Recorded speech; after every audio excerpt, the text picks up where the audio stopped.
Com relação à reprodução, existe reprodução assexuada em poliquetas e ela pode se dar de duas maneiras, ou como paratomia ou arquitomia.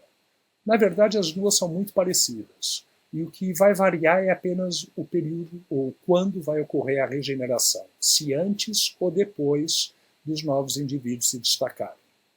Como assim? Deixa eu explicar.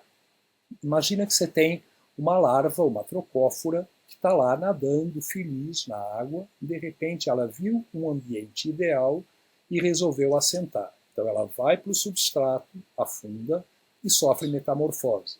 Dá origem a um juvenil e esse juvenil, atingindo um certo tamanho, se as condições forem boas, se houver alimento, espaço, ausência de predadores e tal, então se ela tiver um paraíso, digamos, ela atingindo um determinado tamanho, ela se fragmenta toda, ela se quebra toda. Às vezes, cada pedacinho tem um segmento só, uns 2 ou 3, mas é muito, muito, muito pequeno. E aí, cada fragmento desses vai regenerar tudo que está faltando. Então, regenera a parte anterior de um lado e a parte posterior do outro, seguindo uma polaridade, então obedecendo a mesma polaridade do indivíduo parental, daquele primeiro jovem que se fragmentou. Essa é chamada arquitomia, ou seja, o animal se fragmenta primeiro e depois ele regenera as partes perdidas. O outro processo é o de paratomia. Nesse processo de paratomia, o que ocorre é que a mesma larva atingiu um determinado tamanho e aí, ao invés dela se quebrar inteira, o que começa a acontecer é que ela começa a formar septos mais desenvolvidos a partir da região posterior. Esses septos são chamados macroseptos. E aí ela vai formando septos ao longo do corpo da região posterior em direção à anterior. Imediatamente após cada septo, começa a se formar uma nova cabeça. Então vocês vão ter os olhos, as antenas aqui nesse desenho.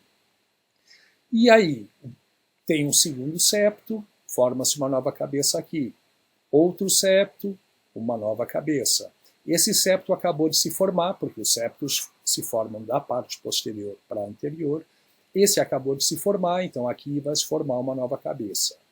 E quando esses novos indivíduos estiverem completamente separados, eles se destacam e vão levar a vida livre.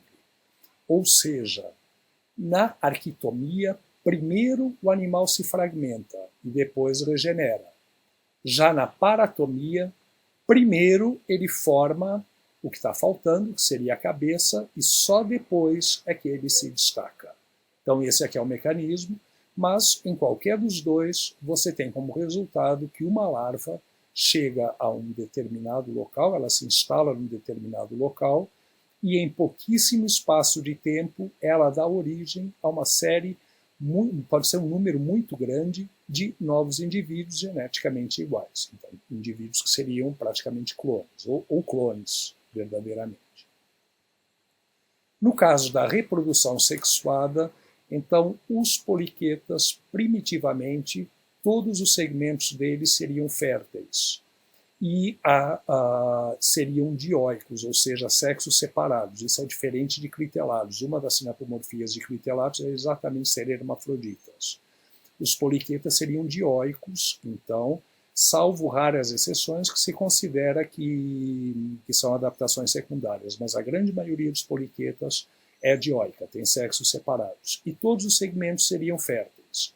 Além disso, não há gônadas, e os gametas se originam a partir de células do peritônio.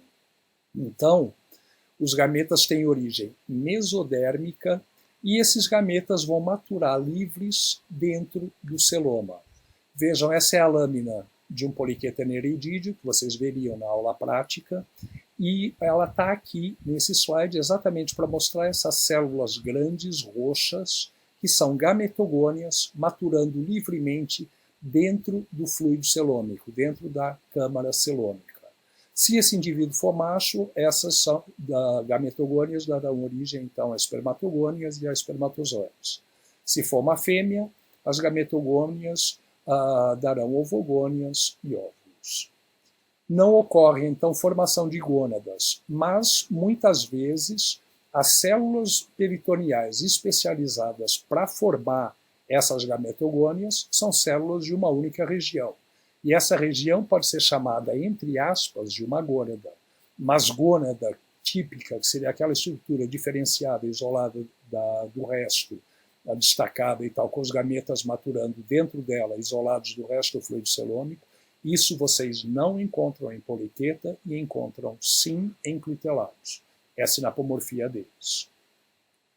A liberação desses gametas produzidos, na maioria dos casos, se dá simplesmente por ruptura da parede do corpo. O animal rasga as laterais do corpo, então, claro, morre, mas ele rasga as laterais do corpo e libera esses hormônios, libera esses gametas na coluna d'água. E aí a fecundação é externa. Só que em muitos casos, os gametas acabam saindo por nefrídeos, então a parede do corpo é mantida intacta, íntegra, e o animal não morre. Então ele libera simplesmente os gametas pelos nefrídeos. Outros casos pode haver a ruptura do intestino em relação ao celoma, ao fluido celômico, então o fluido celômico penetra dentro do intestino e os gametas saem pelo ânus. Isso é muito raro, mas pode acontecer.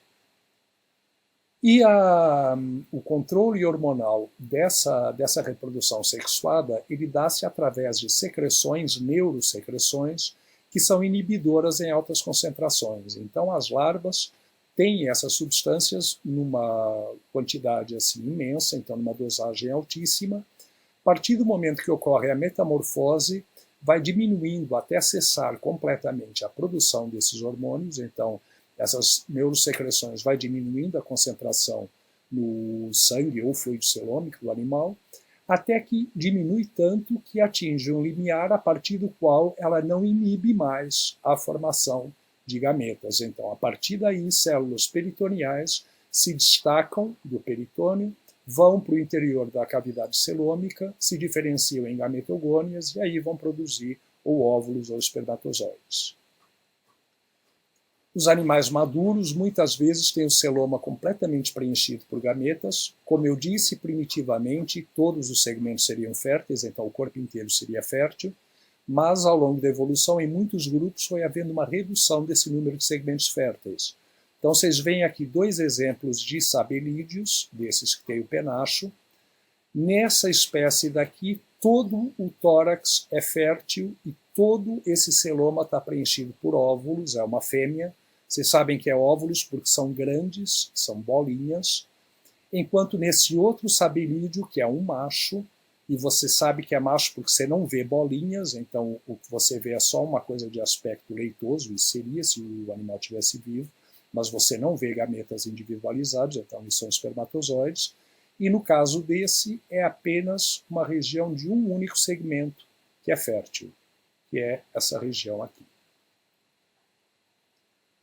Um fenômeno extremamente interessante de poliquetas e que ocorre apenas em poliquetas e em alguns, não em todos, principalmente nas formas errantes, é o fenômeno da epitoquia. E essa epitoquia consiste no seguinte: o indivíduo normal que vagueia pelo substrato, captura alimento, anda lá aqueles movimentos serpenteantes e tal, isso pode ocorrer também em alguns sedentários, mas é típico de errantes, então por isso que eu estou restringindo a explicação para errantes. Então, esse indivíduo que vive normalmente no substrato, se alimenta e tudo, é o indivíduo que a gente chama de átoco. Esse indivíduo átoco, em uma determinada época, que é dada então, pela diminuição do hormônio, que atinge o limiar e que não bloqueia mais a produção de gametas, e isso é também regulado pelo comprimento dia a noite, principalmente fase da lua e sazonalidade na época do ano. O indivíduo átoco começa a produzir epítocos. Esses epítocos são produzidos por brotamento. Então você fala, é reprodução assexuada. Não, não é reprodução assexuada. É por brotamento, tudo bem, mas a gente fala reprodução assexuada quando são produzidos indivíduos viáveis, indivíduos que vão ficar vivos. E não é o caso aqui. Os epítocos não são viáveis, não são formas de longa duração. Os epítocos existem única e exclusivamente para liberar gametas e morrer. Então, eles não são viáveis, eles não têm sistema digestivo, eles não têm uma série de sistemas, a única coisa que eles têm são um sistema sensorial extremamente desenvolvido e tem também o celoma inteiramente preenchido por gametas. Então, eles são meros sacos de gametas. Bem, a produção de epítocos por brotamento, então, nesse caso, nem todos é por brotamento, a gente vai discutir. Então, a produção de epítocos pode ser por brotamento a partir da região posterior, vocês vejam aqui, ou então podem brotar lateralmente, ou então eles podem ter uma região do corpo, como é o caso aqui desse onicídio, uma região do corpo onde cada segmento aqui individual vai se transformar num epítoco, ou forma-se um epítoco bem grande, que tem essa parte posterior inteira, então essa região posterior se modifica e forma um epítoco, que vai ser aquele saco de ovos. Os epítocos, como eu disse, têm normalmente os órgãos sensoriais muito mais desenvolvidos, então as antenas são muito mais longas, os olhos são muito maiores, e também tem parapódios diferenciados para natação, com tipos de cerdas especializados para nadar, cerdas em forma de remos. Isso porque os epítocos vão se destacar, vão para a coluna d'água e vão liberar gametas. Às vezes, então, o indivíduo produz epítocos que se destacam e vão para a coluna d'água, e em outras vezes o indivíduo inteiro se transforma num epítoco, com uma região do corpo e apenas ela especializada, mas também órgãos sensoriais mais desenvolvidos. Bem, aqui vocês veem alguns exemplos. Então esse, o nereidídeo, vejam aqui a região epítoca, tipicamente desenvolvida, bem característica. Aqui vocês veem esse outro formando um estolão é o epítoco, como a gente chama, e aí você fala, por que isso não é uma paratomia? Por que isso não é reprodução assexuada? Seria paratomia se o indivíduo produzido fosse viável, fosse ficar vivo, e ele seria absolutamente igual ao parental. Aqui, neste que está sendo formado, vocês já veem que os olhos, vejam essas duas bolas vermelhas aqui, são muito maiores nesse do que no parental. São bem menores. Além disso, não tem como vocês verem aqui, mas eu falo para vocês que esse animal nem tem o tubo digestivo, não tem nada de intestino, e o que ele tem é o celoma totalmente preenchido por gametas. Esse é um estolão, um epítoco, vai se destacar e vai para a coluna d'água. E aqui, mesma coisa, isso seria paratomia apenas se fossem produzidos indivíduos viáveis com todos os sistemas. Não é o caso. Aqui, o que são produzidos são estolões, são epítocos que são produzidos em série. Bem, esses epítocos, então, ou eles se destacam, liberam os gametas por ruptura da parede do corpo e morrem, ou em alguns casos é possível que uma parte do corpo se transforme no epítoco, mas ele libera os gametas pelos nefrídeos, e quando os gametas são liberados, ele reverte todas as transformações e volta a ser um átoco. Então, nesse caso, o animal não morre. Mas os epítocos, então, eles vão para a coluna d'água, e isso é mediado, como eu disse, por hormônio e por sazonalidade. Então, geralmente, a liberação dos gametas de uma espécie ocorre com todos os indivíduos liberando exatamente no mesmo dia. E quando eles liberam, eles ficam organizados em casais. Vejam, é liberada uma grande quantidade de epítocos na coluna d'água na mesma noite, digamos. Só que esses epítocos eles não ficam desorganizados todos lá juntos, se rasgando, liberando gametas. Não, eles têm todo um processo de corte, que é o chamado enxameamento, onde as fêmeas ficam nadando de pezinho e os machos ficam nadando em círculos ao redor delas. Como é que é fêmea, como é que é macho? Depende do indivíduo parental. Vocês sabem que os poliquetas são dioicos, então uma fêmea, por brotamento, produz epítocos fêmea. Um macho, por brotamento, produz epítocos macho. Bem, esse fenômeno, então, é um fenômeno bastante conhecido, só ocorre em poliquetas, e ele tem inclusive um valor tradicional em alguns lugares. Então, na região da Polinésia, por exemplo, tem os eunicídeos, que seria desse grupo daqui, que são animais até bem grandes, que produzem epítocos, então uma parte do corpo se modifica, destaca e vai para a coluna d'água, e esses epítocos são bastante grandes e eles são bioluminescentes e vão todos juntos para a coluna d'água na mesma noite. Nessa espécie, dessas ilhas do Pacífico em particular, a noite em que ocorre a epitoquia é a primeira noite lua cheia da primavera. E nessa noite, então, os epítocos vão todos para a coluna d'água num espetáculo que é conhecido há milênios pelos aborígenes. E eles iam também, pegavam os barquinhos dele, iam lá remando, iam para o meio do mar, e com as redes eles pegavam todos esses poliquetas bioluminescentes. Então o visual é muito, muito bonito. Isso hoje, inclusive, é explorado no turismo, é explorado pelas operadoras de turismo, a epitoquia. E então, tradicionalmente, os aborígenes iam para a coluna ou iam para o mar com os barcos. Com redes, eles pescavam todos esses epítocos e os comiam. Isso é considerado ainda uma iguaria.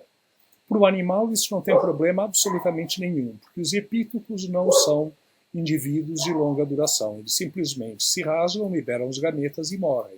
Então, quando eles estão sendo pegos nas redes, eles já estão liberando os gametas saem pelas redes, já ocorre a fecundação, já ocorre a formação da larva, então o ciclo de vida está garantido, e os aborígenes, no caso, ganhavam uma refeição bastante nutritiva. Com relação à fertilização, então, na grande maioria, ocorre a fertilização externa na água do mar com a ruptura da parede do corpo, mas nem todos ocorre isso. Então, há muitos casos, principalmente poliquetas sedentários, como eu falei, a epitoquia ela é muito mais comum nos errantes. Então, nos sedentários, há muitos casos em que ocorre fecundação dentro de tubos ou galerias, ou pode haver até fecundação interna. E pode haver espermatecas, e espermatecas, para quem não lembra, eu já falo que espermatecas são órgãos do aparelho reprodutor feminino. Espermatecas são órgãos especializados para armazenar espermatozoides recebidos de um parceiro, recebidos de outro organismo, que não o próprio. Então, um animal, mesmo que ele fosse hermafrodita, o que não é o caso da maioria dos poliquetas, mas um animal não produziria espermatozoides e armazenaria numa espermateca, ele próprio. Não. O órgão para armazenar espermatozoides do próprio indivíduo, o órgão para armazenar espermatozoides do próprio indivíduo é a vesícula seminal. Espermateca é sempre para armazenar espermatozoides de um parceiro. Então, essas espermatecas elas são comuns nas formas que têm fecundação interna ou nas formas que têm fecundação nos tubos. Cuidar da prole, claro, que no caso dos epítocos não existe cuidar da prole nenhum. Eles morreram. Mas, nas formas que não têm epitoquia, é possível o cuidar da prole e pode ocorrer incubação de ovos. E essa incubação de ovos, no caso dos animais sedentários, ela pode se dar externamente aos tubos, então massas de ovos que ficam presos ao tubo do lado de fora, ou então radíolos modificados, no caso desse sabelídeo, que seguram um casulo com ovos na coroa branquial, e aqui, quando a larva eclode, ela sai nadando, então há uma incubação até a eclosão da larva. Esses outros são duas espécies de serpulídeos, então teria um tubo calcário aqui ao redor deles. Essa massa de ovos ela está presa entre o corpo do animal e o tubo calcário, e ela é presa, ela é espetada por cerdas. Então estariam os ovos, as cerdas espetam, seguram esses ovos entre o corpo do animal e a parede do tubo, e quando a larva eclode, ela simplesmente sai nadando e vai embora. Esse outro é praticamente a mesma coisa, só que os ovos eles não são incubados presos às cerdas, mas sim dentro do opérculo. Então é um serpulídeo também, teria o tubo calcário por fora, só que no opérculo, o opérculo é oco, os ovos são depositados aqui dentro e quando a larva eclode, ela sai nadando. o opérculo tem uma abertura e a larva sai por ali nadando.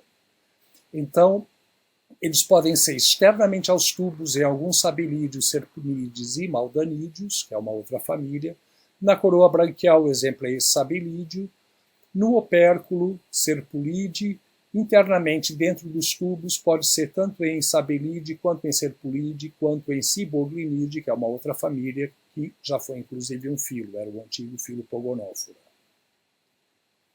No caso dos errantes, os vermes de escamas, eles vão ter o que a gente chama de canal respiratório. O canal respiratório é o espaço que fica entre a escama e o dorso do animal. Então, esse espaço que fica é um espaço onde não tem sedimento, né, porque a escama protege, então ali é uma água limpa, e é usada principalmente para as trocas gasosas, daí o nome canal respiratório. Só que esse espaço pode ser usado também para a incubação de filhotes. E aí também as larvas, quando eclodem, as larvas saem nadando.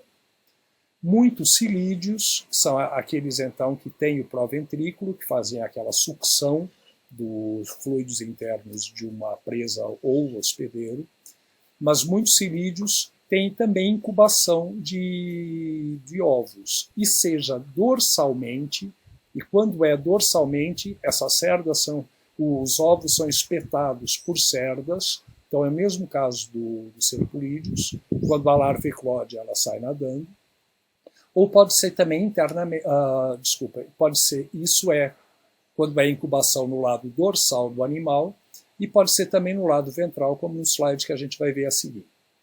Um outro tipo de cilídeos desenvolve essas cerdas natatórias, que são cerdas muito alongadas, que só tem nos epítocos, é exatamente para poder nadar na coluna d'água. Mas quando ocorre a fecundação, o que esses animais fazem, as fêmeas, elas simplesmente se enrolam ao redor das massas de ovos e seguram essas massas de ovos com as cerdas natatórias, com essas cerdas modificadas.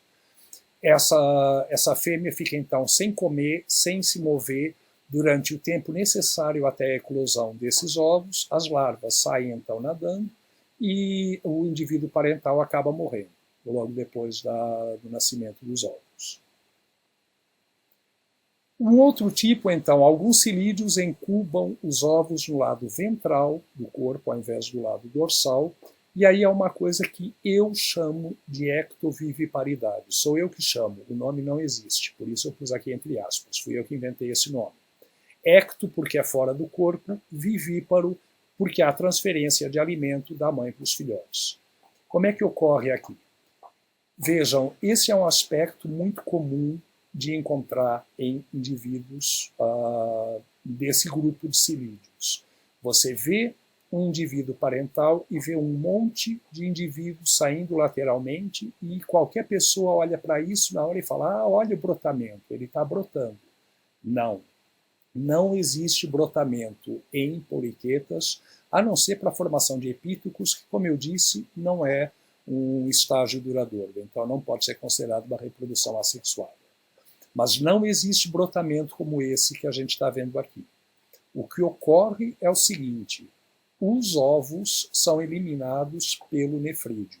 Só que ao invés de serem eliminados, eles ficam presos, aderidos ao corpo, só que do lado de fora. E o que virá a ser o futuro ânus do embrião fica exatamente justaposto ao nefridióporo do parental, de maneira que o parental vai transferir nutrientes via fluido celômico, né? Os nutrientes entram no nefrídeo, saem pelo nefridióporo e já entram dentro do embrião, aqui os embriões já em desenvolvimento e aqui bem mais velhos, né? Esse já tem até a cabecinha formada, mas os nutrientes saem do celoma da mãe via nefrídeo e entram dentro do tubo digestivo do embrião. Por quê? Porque está conectado diretamente ao ânus. Então vem um fluxo de nutrientes que entra pelo trato digestivo desses embriões. E aí esses embriões vão se desenvolvendo, vão formando cabeça, vão formando diversos segmentos com parapódios, com cerdas. Eu já cheguei a ver filhotes desses com 17 segmentos ainda presos ao corpo da mãe, para vocês terem uma ideia. Mas quando o indivíduo estiver completamente formado, ele se destaca e simplesmente sai andando, e aí ele não tem mais condição de voltar, ele não tem mais condição de prender na mãe. Então isso ocorre em alguns Exogonini, que é um grupo de Psilide, e pode haver viviparidade verdadeira, ou seja, os embriões se desenvolvendo dentro do celoma da mãe. Isso ocorre também em alguns Psilide, pode ocorrer também em Nereidide e também em Serpulide, isso entre outros.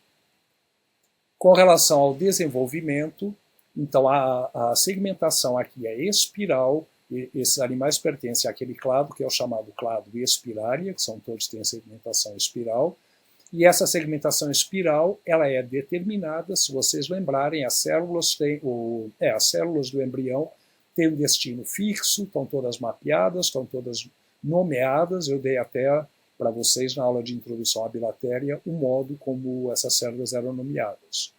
Mas a segmentação então é em espiral, são animais protostômios, o blastóporo origina a boca, ou a abertura do intestino médio virada em direção anterior, e esses animais têm um desenvolvimento indireto como a larva trocófora. Essa larva trocófora está presente também em outros grupos de invertebrados e define um clado que são chamados trocozoa, que são os animais com larva trocófora, moluscos, anelídeos e emertíneos, principalmente. Bem, a trocófora ela tem esse aspecto que parece um peão, e pode haver vários tipos de trocófora, e esses tipos recebem nomes diferentes, mas isso é única e exclusivamente por causa dos tratos de cílios que elas apresentam e também da quantidade de protonefrídeos, ou se é protonefrídeo ou metanefrídeo. Então, dependendo disso, vocês têm diferentes nomes de trocóforas, que seriam a mitrária, pilídeo e outros aí. Mas o aspecto é sempre semelhante a esse. Parece um peão com esse tufinho apical de cílios, depois uma faixa de cílios antes da boca, essa faixa é o prototróquio, outra faixa de cílios abaixo da boca, que é o chamado metatróquio, outra faixa de cílios próximo da região posterior, que é o telotróquio, e aí o ânus. Pode haver também uma faixa de cílios entre a boca e o ânus, que é o chamado gastrotróquio. Bem, a trocófora, então, tem as seguintes regiões. A episfera, que está acima do prototróquio, a região contendo a boca mesmo, que é entre o prototróquio e praticamente quase chegando no telotróquio, e aí depois a região abaixo do prototróquio. Quando vai ocorrer o desenvolvimento, essa região da episfera vai dar origem ao prostômio. Essa região entre o prototróquio e essa faixa quase chegando no telotróquio, e que inclui a boca, essa região, isso tudo vai dar origem ao peristômio. A região abaixo do telotróquio, que inclui o ânus, vai dar origem ao pigídeo. E todos os segmentos do corpo, todos, não interessa quantos, se são 5, se são 10, se são 397 mil.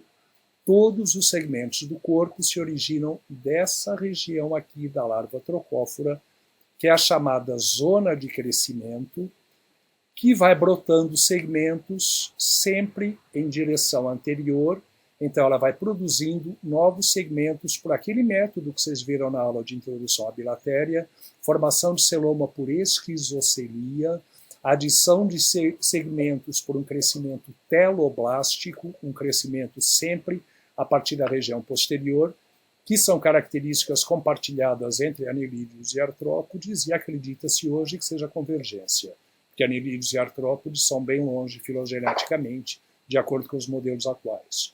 Mas todos os segmentos do corpo são formados, então, de maneira esquizocélica e teloblástica, se quiserem, a partir dessa região posterior do corpo. Então, quanto mais antigo é um segmento, mais para frente ele vai estar, porque novos segmentos foram produzidos depois dele.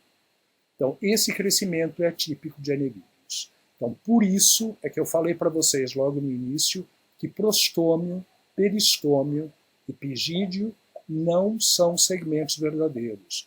porque eles não se originam dessa zona de crescimento da larva trocófora. Apenas os segmentos com câmaras celômicas e tudo, derivados dessa zona de crescimento, é que são metâmeros verdadeiros.